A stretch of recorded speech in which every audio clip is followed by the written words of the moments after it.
Hey, welcome everybody to another edition of Let's Talk About It. This is Susan Johnson, and my co-host is off doing great things as he's running for office this time for the Willimantic Taxing District. So Dennis O'Brien will be back after the election, but right now I have a wonderful guest who is going to tell us all kinds of things, great things about what she's been doing and all the things she's done for the town. And I just can't be happy enough to introduce Paula Haney, who sits on the Board of Education, used to be on the Board of Finance, and has done so many great things for the town, but also she's a physical therapist. And she has a great medical background, and some of the things that she's done includes working with the Arthritis Foundation. And I just am so pleased that you're here to join us celebrating the 75th anniversary of the Arthritis Foundation. So welcome to the show, Paula. Oh, Susan, thank you so much. It's always a pleasure to have an opportunity to talk with you and share things that are going on in the community and certainly in our state. Yes, it's been wonderful working with the Arthritis Foundation. It's an excellent organization, and it is indeed celebrating its 75th year. Amazing, and especially when we look back over 75 years to the change in the treatments, the change in how our patients with doctor-diagnosed arthritis have none of the extreme disabilities and contractures that we used to see with patients years ago. Even when I started in physical therapy years ago, we had patients who their joint damage was so intense that they lost their mobility.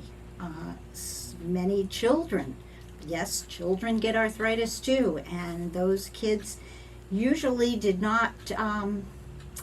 were not able to play soccer.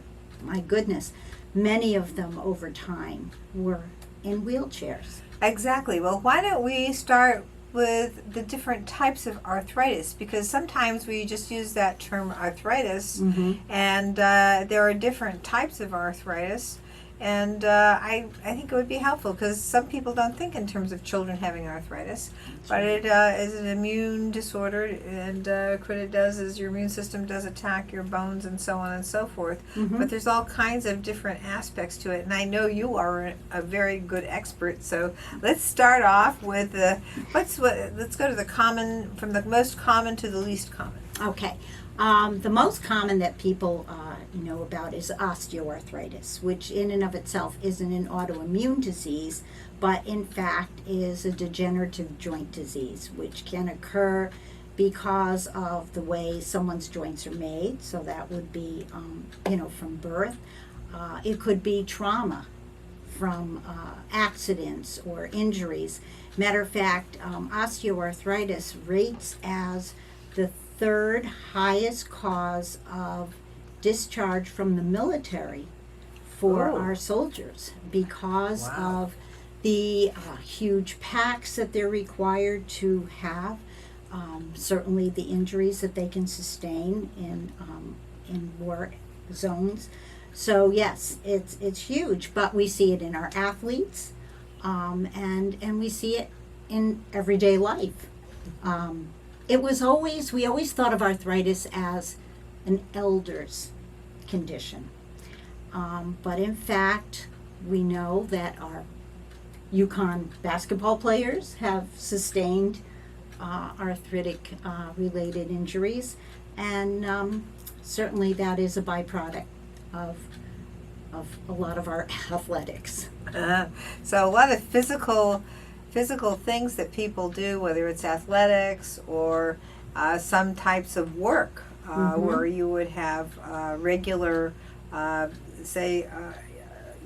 use of a hand in a particular way. Maybe how you're holding your hand on your computer, for example, might create arthritis. Or there are other, like people who play musical instruments a lot. Usually, yes, we refer to OA as a wear and tear disease. Exactly. Yes. So yes, it can be very much an occupation-related condition as well. And then there's, and you were mentioning the little ones, and that is more of an autoimmune deficiency. That's right. Then we get into the autoimmune diseases, and that's, we know, mostly rheumatoid arthritis, for Right. instance. Lots of folks, lots of elders get, not elders, adults Mm-hmm. get rheumatoid arthritis, an autoimmune disease. But then children can be diagnosed with juvenile rheumatoid arthritis. Children as early as months old can be diagnosed. And a lot of times, depending on where you are in this country, if there aren't pediatric rheumatologists, sometimes children go for years without being properly diagnosed. And that's when joint damage can really set in. Yeah, so this raises some really very interesting questions in terms of when you get diagnosed, what kind of treatment, how might, let's start with your profession as a physical therapist. In terms of physical therapy, there might be ways to adjust the way you move to limit the pain or continue the deterioration of the joint. We have found, even in osteoarthritis, which we probably have the least amount of control over in terms of its degeneration and its progression, we do know that there are a couple of things that really impact OA, and that can be weight. Not necessarily how much you weigh, but if you tend to change your weight a lot, people who diet and then they lose a lot of weight and then they gain it back, sometimes that can impact OA. Certainly, if you're weak, the most important thing you can do for your joints, especially when you have OA, is to keep your muscle strength. As long as you keep those muscles good and strong, they're going to protect your joints. Now, this is very, very interesting because this is something that I think is one of the most important things as we get older, is increasing your strength, or at least maintaining this strength. So some people, I weight trained for years and years, but have gone kind of off the rails, so to speak, with weight training since COVID. I have a little gym in my house, but it's not the same as going and doing all the weight training that I did before COVID.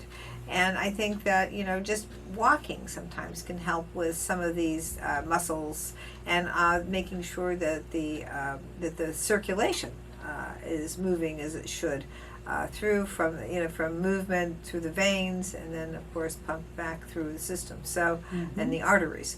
So tell us a little bit about that muscle, strength, and what people could do. Just listening to us, what would be the best thing? Would it be to start off walking? Walking is an excellent means of exercise.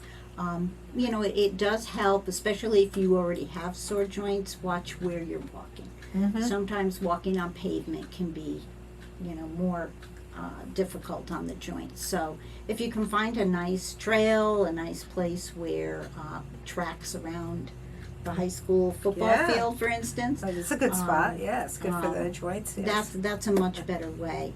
Don't stress. You want to be able to start your program gently. Don't go right into a lot of heavy resistance. We're now going to start putting strain on muscles and joints. So you want to start easy, and probably being consistent is another important piece. Regular walking. And what about footwear? Should there be some good cushiony footwear? Yeah, it's always good to have a good supportive shoe. You want to protect those feet. There's no getting away from your feet, especially if they're sore. So you want to make sure that you have good arch support and a nice cushion, especially around the heel. And of course, when you look at that arch support, and you look at perhaps, now I know one of the things that might, cause a problem, and one of the things when I think about arch support, the right kind of shoe, is the pronation, where the foot goes off a little bit to the side. And when you have a pronation, it can have an impact on your knee joints and perhaps even your back. They're all related. Oh, yes. We always heard that, the hip bone's connected to the knee bone. I love that. Thank you. Yeah. Certainly If true. I could sing, I'd sing the song. I'll go for it. But truly, how our feet are positioned definitely affects our knees, which then in turn can affect our hips and ultimately our backs. I mean, it all it's all matched up. Yes, it is. Yes, it is. But I just want to get that in there because I think when we're talking about wear and tear, like an osteoarthritis, wear and tear on the joints, all these things can come into play. So if you start having those, symptoms of discomfort, Mhm. I mean, this is a time to go to the doctor and get an order for physical therapy and look at what kinds of braces, what kinds of shoes you might want to do to mitigate the wear and tear on the joints. That's right. Taking care of your joints, supporting your joints. Yep. And the biggest Joint thing protection. is muscles, muscles, muscles. That's right. That's right. Very, very good. And that does lead into some of the other types of arthritis. For Yes. instance, ankylosing spondylitis, which Oh, yes.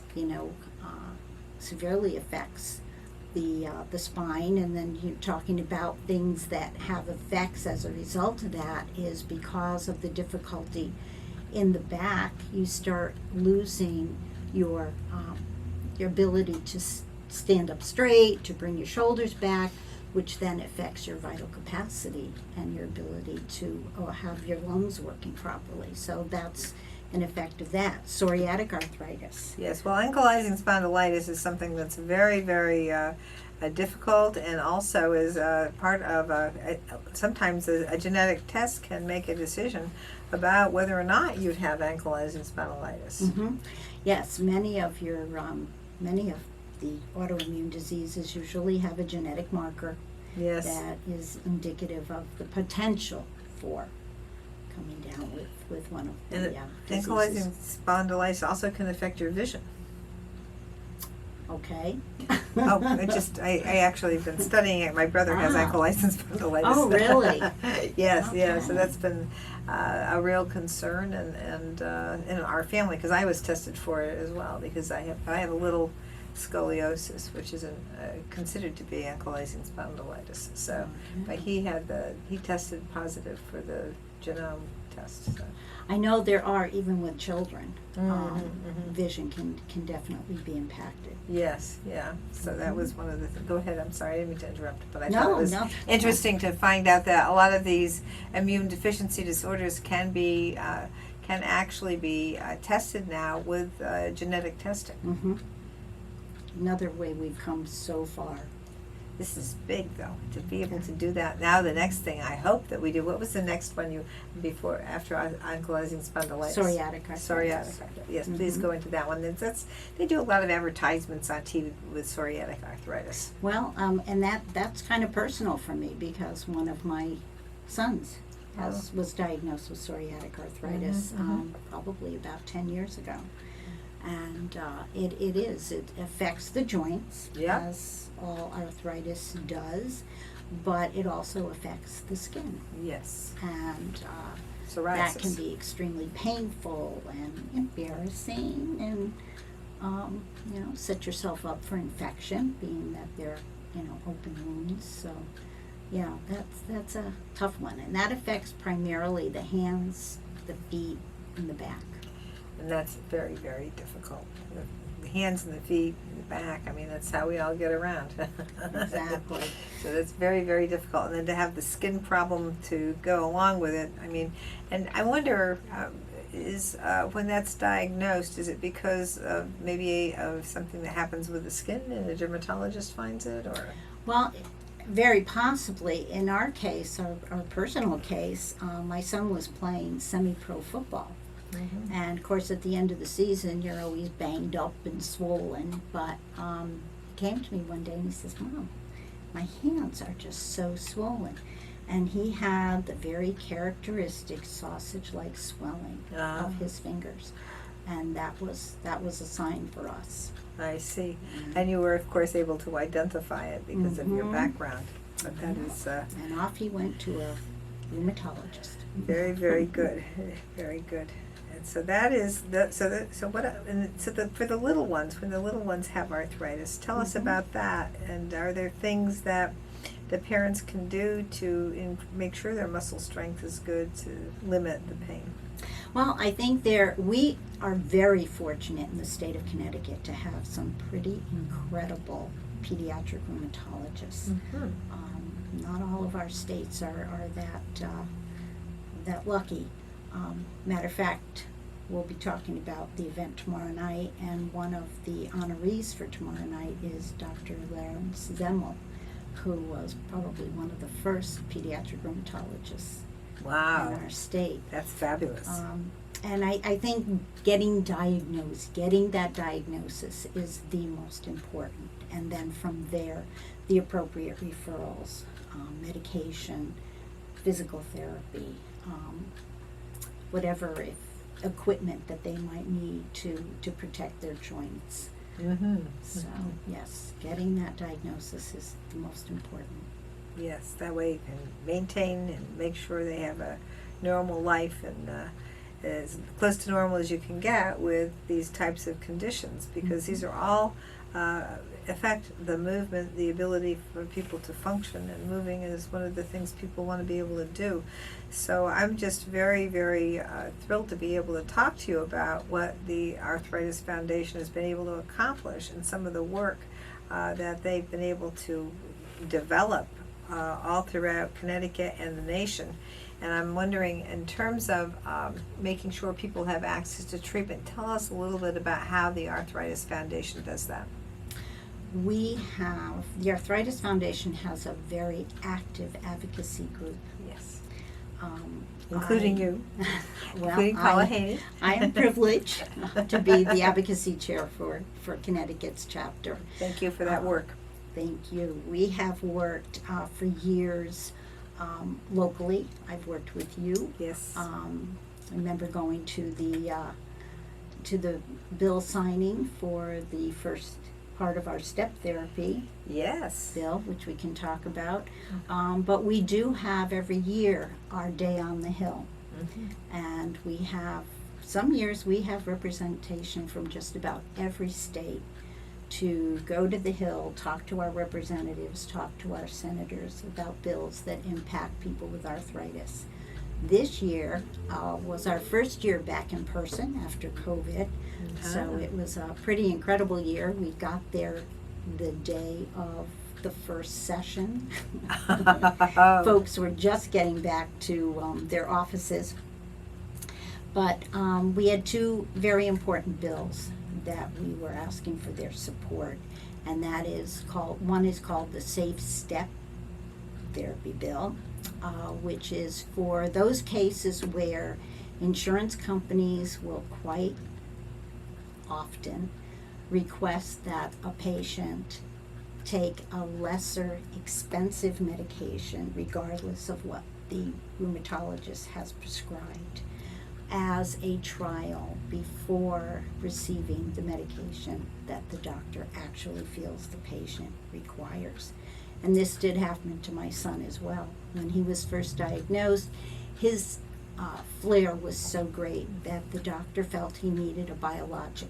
He needed to immediately begin a biologic. The insurance company would not pay for a biologic. He had to start on a lesser medication, methotrexate, which did nothing for him. And let's just go first to talk about the biologics, because I think that some people are not totally familiar with biologics. And so tell us a little bit about what a biologic is and what's the difference between that and a medication that has been developed by the pharmaceutical industry. A biologic is actually made from some part of a living organism. It is a very large molecule, and it directly impacts the receptors that will increase inflammation. And that's the autoimmune part of the disease, where this receptor is engaged, it becomes active, and it starts to create this incredible inflammation, usually around the joints. It can also affect other parts of the body. So the biologic is able to go in and block that receptor so that we reduce the inflammation and thus reduce the joint damage. Other medications are made synthetically from other materials, and they can reduce the pain, but they're not so directly involved in the actual mechanisms of the inflammation. And this is how long, I know the biologics have been around maybe more, a little around 20 years. Probably, yeah. Yeah. I think in the 90s is when they Yeah. really started. Yeah, and I remember when I was working as an advocate for Medicare beneficiaries, a lot of the controversy was over whether or not a patient could get a biologic, and some of the times we'd do an appeal because they weren't getting the biologic in the nursing facility, and they should have been part of that process. Mm-hmm. And so that was, and then there is something that's developed since the biologics that are not quite the same. Biosimilars. Biosimilars are essentially the same as biologics. Mm-hmm. We always try and give me a clear explanation, and I'm not sure there really is. But basically, they are the second phase. They're still live organisms, so they're not synthetic. They're very similar. They are almost exactly like the biologics from which they basically come. But I think because they are a second level, they have not had to go through the amount of research and trial that the biologics had. The research is already there, the information is already there. And so for that reason, they can be a little less expensive than the biologics, but not a lot. Yeah, I'm sure that, well, I know that people are, when the biosimilars came out, I know that people are trying to get the biosimilars at least. And that was because the things that pharmaceuticals make just from straight chemistry does not really create the limitation of the inflammation that has to occur. And it doesn't follow the neurotransmitters the way that it would in a biologic, because that's just the neurologic receptors are more receptive to a biologic than they would be, or to a biosimilar, than they would be to a pharmaceutical. And the Arthritis Foundation has taken a stand on that, and they have said, biosimilars are certainly acceptable if that's what your doctor feels that you can handle, but their feeling is that patients should know if they're getting biosimilars, there should be transparency and certainly monitored as to whether or not it is as effective for that particular patient as the biologic was. This is absolutely fascinating. This is Susan Johnson. I'm here with Paula Haney, who is in charge of outreach for the Arthritis Foundation, which we're going to be celebrating today. 75 years of service to the arthritis community. But we are going to stop for these messages, and we will be returning with this fabulous information about arthritis and discussion more about what's going on with the Arthritis Foundation. Welcome back, everyone. This is Susan Johnson. I'm here with our very special guest this evening, Paula Haney, who is she's the Director of Community Outreach for the Arthritis Foundation here in Connecticut, and she's done amazing work at the Capitol, and I've seen her there, and we've worked on all kinds of different things together, and we're here now to talk about and to celebrate 75 years of service with the Arthritis Foundation. And I just want to say, I want to be able to present to you the citation that's from me and Senator Flexer, and I'm going to put this in front of us, and it's going to be from us, from the Connecticut General Assembly, and from Susan Johnson and Senator May Flexer. Be it hereby known to all that the Connecticut General Assembly hereby offers its sincerest congratulations to the Arthritis Foundation in recognition of 75 years of service to the arthritis community.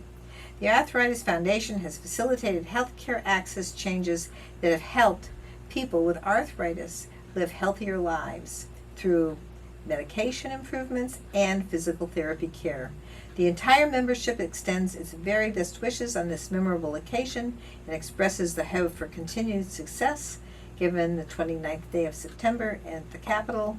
It's signed by President Pro Tem Marty Looney, Speaker of the House Matt Ritter, and Secretary of State Stephanie Thomas. So very, very good. This is great, and thank you, and well-deserved honor. And I'm just very pleased that we're able to celebrate today with respect to the Arthritis Foundation's 75 years of service to people who have these mobility issues, and it makes our society better all the way around when people can get around. That's very true. Mhm. So tell us some more about the outreach work that's been going on. I know we did a great job talking about the biologics and the biosimilars and the differences between biologics, biosimilars, and the medications that are just pharmaceutical medications that don't have that other component to them that is actually something that I think as we move forward with the human genome, this is going to be more and more something that is going to be more relevant in terms of treatment and therapy and actually helping people with the immunodeficiency disorders and also with the wear and tear type of osteoarthritis. Yes, because there is, for the first time, there is very active research going on for osteoarthritis and possibly some medications down the road that can actually impact the progression of osteoarthritis, and that is new. That is going to be very exciting. I think that we have to realize how fortunate we are in the state of Connecticut, and I'm going to attribute a lot of that to you, Susan, because you have been so active in the health-related causes for and bills for our state. Thank you. But I can remember going to a lot of our arthritis national meetings and talking about the fact that we were one of the first states to actually pass the Safe Step Therapy Act. The problem is that it isn't a federal ruling, and that was what we were doing on the Hill, trying to make the Safe Step Act become a federal law.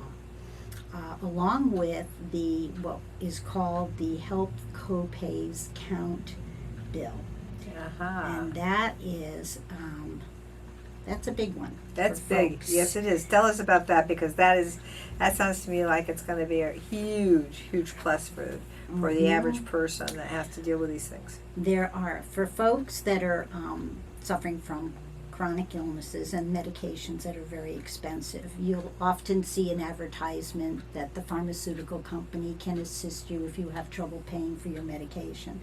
Well, what happens is, again, if you have a copay, coinsurance, which is even worse, there are pharmaceutical companies and other folks that can help pay that copay with you.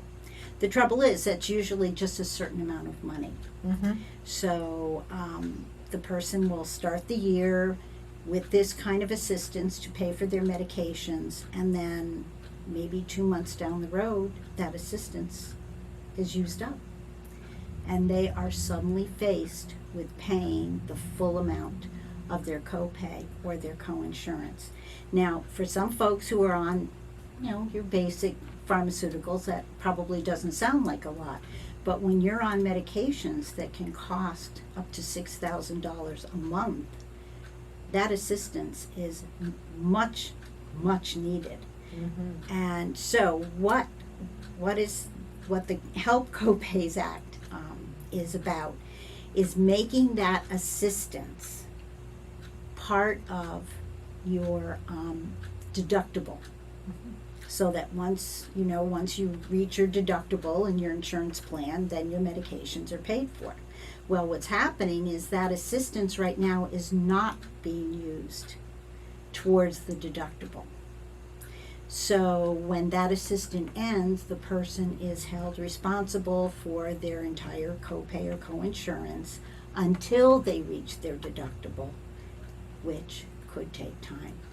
So with this accumulator act, the money that is given, whether it's a gift, whether somebody else helps them, or whether it comes from a pharmaceutical company, all that assistance is to be counted along with what the patient pays so that they can reach their deductible sooner and not have to be responsible for the total amount of the copay or coinsurance. And this would be required of all insurance? Once it yes, and I think in Connecticut we have this in place, but I don't believe it applies to all employee or employer pay insurance. So let's make a distinction here, because this is an issue that I'm really focused on, and that is the difference between the Affordable Care Act plans and the Connecticut regulated plans, and then there's the ERISA plans or the self-insurance plans. And the self-insurance plans don't have to go by Connecticut regulation. And they're also known as ERISA plans, the Employee Retirement and Security Act, Insurance and Security Act. And what's happened, that was passed in 1974. ERISA plans, of course, they have their standards, and they were created so that there would be a standardized type of insurance all throughout the country. And then they left the regulation. The state wanted to do more with the plan, and the employer opted into, or the whatever it was that opted into a plan, could choose an ERISA plan that is not regulated, or they could choose a regulated plan through the state of Connecticut. The unregulated plans are usually plans that are done by large corporations. The state of Connecticut, for example, uses ERISA self-insurance plans, but they do not create a high deductible. They do not do these things that some of the other plans do, where they have huge high deductibles, and they make it almost impossible for anybody to be able to get through the deductible in a particular year. So many of these ERISA plans, say for example, have $6,000 deductibles for every single person that's in the plan in the family. So if they get into some kind of say they need cancer treatment or something, it's almost impossible for a lower income person to be able to reach the payment of all the medical services in a year that go to up to the $6,000 deductible. And so what happens is it impacts the hospitals and the providers to the point where they don't get the money they should get, and the cycle is that once they don't get the money they need, then they increase their rates. And then it goes on to another cycle where the rates have increased, and then the insurance industry says, well, it costs more money now, and so now we're going to increase our premiums. And it's been going on and on and on and on for generations. And still, because of the complexity, people don't understand what's happening. In any event, it's an issue I'm working on because there's been a new suggestion by the Connecticut Business and Industry Association that we do as a small group of association plans that would ultimately be mostly ERISA plans. And not many of the small businesses are going to want to go into a Connecticut regulated plan because they cost the premiums more.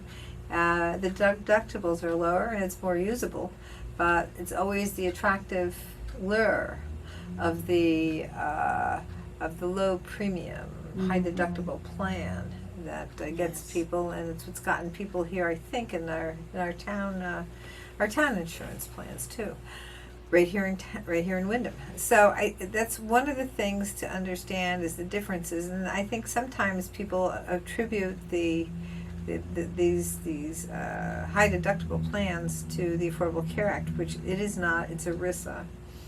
And it's an ERISA plan. It's federally regulated, and the state has very limited capacity to regulate them. And then under the small business employer plan, those are Affordable Care Act plans, and they are subsidized. And so in the small employer business plans, if there are any kinds of things where the person can't afford the premiums or the deductible, according to the whatever rates they have now in Connecticut for the Affordable Care Act plans, they actually put themselves in a situation where that lower income person will get a subsidy from the Affordable Care Act instead. But you don't get that subsidy with the ERISA plans. Just saying. And like I said, thank goodness we have Representative Susan Johnson to help us through the quagmire. And I didn't mean to do that, but it's just I'm on fire about this, and I do want to make sure people understand the differences between the Affordable Care Act, the private regulated Connecticut plans, and the ERISA plans or self-insurance plans. Yes. Just saying. No, it has to be said. Yes, okay. But please go ahead with arthritis work, so please. So those were our two main priorities on the Hill. And we're always looking for our representatives and our senators to join the Arthritis Caucus in order for them to be fully aware of all of the issues I'd and be how glad it to. impacts people with arthritis. If you want a letter from me, you've got it. I mean, I'm glad to send it off to our Congressman Courtney and off to our United States Senators, Blumenthal and Murphy. And I think that Blumenthal and Murphy and Courtney all chaired the Public Health Committee when they were in the Connecticut legislature. And of course, Blumenthal took care of everything as the Attorney General, so Oh dear. so he understands it all. Yes. But they were both public health chairs, and so I know that they get this, and they will be. I think they'll be good contact people. I don't want to speak for them, but Yeah, well, as of right now, I believe that there is only one, well, I won't say that. Right now, the three that you have mentioned are all members of the Arthritis Caucus. that's great. So, and again, I say it over and over again, we are so fortunate in the state of Connecticut to have the representatives, the legislators that we do, because we are, in most cases, way ahead of the game. That's great. And this is a wonderful thing. I love this proposal. This is a wonderful proposal, and it would be wonderful to be able to get rid of step therapy altogether and let the doctors make the decisions for arthritis and for everything else. I mean, because they keep moving back and forth. We got rid of step therapy for a while there, and then somehow I went off the Insurance and Real Estate Committee, and some of it's back now.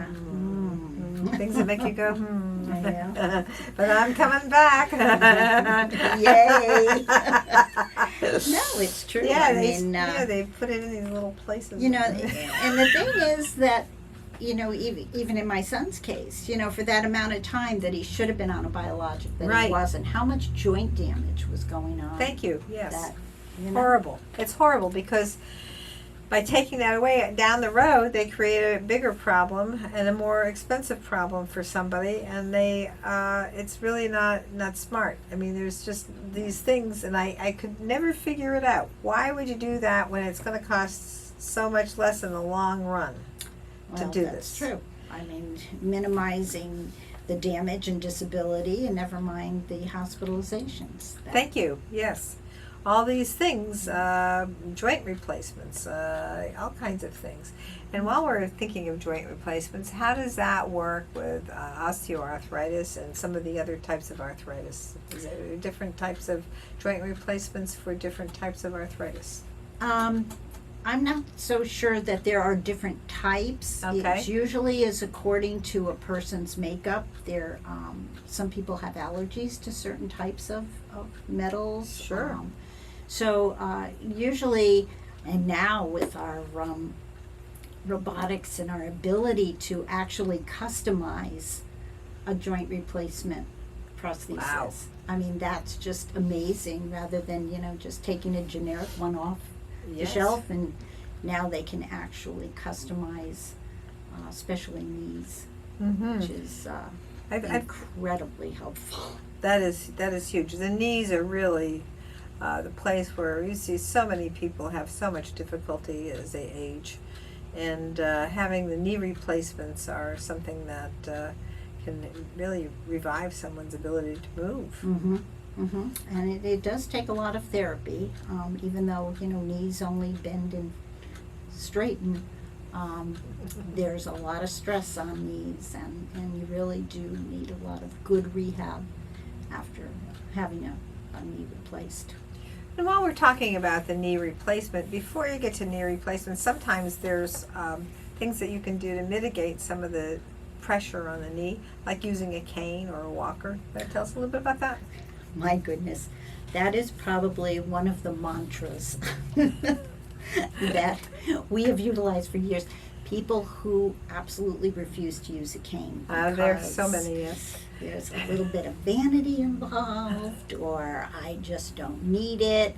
But it's amazing with the use of a cane how much you can improve your gait, which again, just like we talked before, how something at the ankle can affect the knee, can affect the back. The same with using an assistive device. If you take that little bit of strain off, you're not going to limp. You're not going to create issues at your other joints. So better to have that cane, and they make some pretty fancy ones these days. You could use them kind of like a baton. Yeah, a little dance step. So if you use that cane, you are going to take some of the pressure off your affected joint. And always remember to use it in the opposite hand. Oh. So if it's your right knee that's affected, you should be using your cane in your left hand. Unlike that, what was that show some years ago, the doctor who insisted on using his cane on the same side and was constantly limping down the hallway. I can't remember the name of the show. I don't remember that. Yeah, that was, I can remember everybody was up in arms because he was using his cane in the wrong side, and even after it got to the studio, whatever, he refused to change. I guess it became his signature movement. But yes, it's always in the opposite hand, and it will definitely take some of the pressure off that joint so that you can have a more normal gait pattern. And what if both joints are affected? Would a walker be a walker? Then you have to watch out with walkers. There's a tendency to lean forward a little bit. But some of them now they're making them higher. Now, yes, they are. They're making them higher. Loft strand crutches is another option. Also called Canadian crutches. We were in England some years ago, and I was astounded. Never saw a walker anywhere, but I did see so many people using loft strand crutches. Explain that, because I've never heard or seen that. A loft strand crutch is one that it cuffs around the back of your arm, and it has a piece that comes out that you hold on to. Oh, yes. So it looks like a regular crutch, but it's got that arm piece. So you're not putting weight under your arms, which is always been the problem with standard crutches, is leaning on them. So you have none of that. You've got the support, and you can stand up straight. Yeah, because it's really puts having that posture problem, especially as you age, and your back tends to come together more and more because you lose some of the ligaments in the back, right? Yeah, the discs start to deteriorate. Yeah. Yeah. They lose height. Yeah. And it's a perfectly normal response to flex when you're in pain. It's a protective mechanism. It's a reflex. So the more you're in pain, the more you're apt to flex. We want you to be nice and straight. Yeah, it's standing up straight, leaning back, practicing your gait, making sure you get the cushiony shoes, keeping those muscles strong. These are the things we must do. And being able to take your medication and afford it. Exactly, and that's also extremely, extremely important for the long run and for the health of our entire society, to make sure everybody can get around and move around. That's just a big deal, and it should be the way things are. And whatever we can do to make sure people can do that, we will be working on it with the Arthritis Foundation and Paula Haney, and I'll be working on it.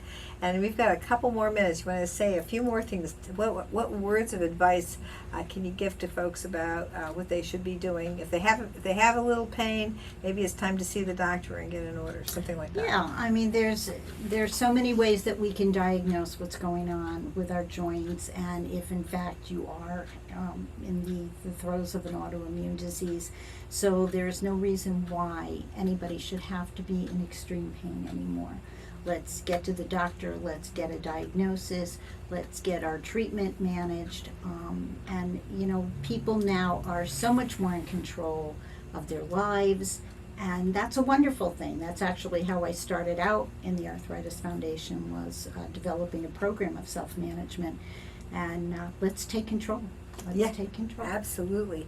Well, thank you so much, Paula Haney, who's done great work here in town as a member of the Board of Education, Board of Finance, and also doing great work as a physical therapist, helping so many people with all kinds of physiological problems, and as the chair of Community Relations for the Arthritis Foundation in the state of Connecticut. Thank you so much for being here with us today. We really appreciate all the amazing work you do. Thank you. It's been a privilege.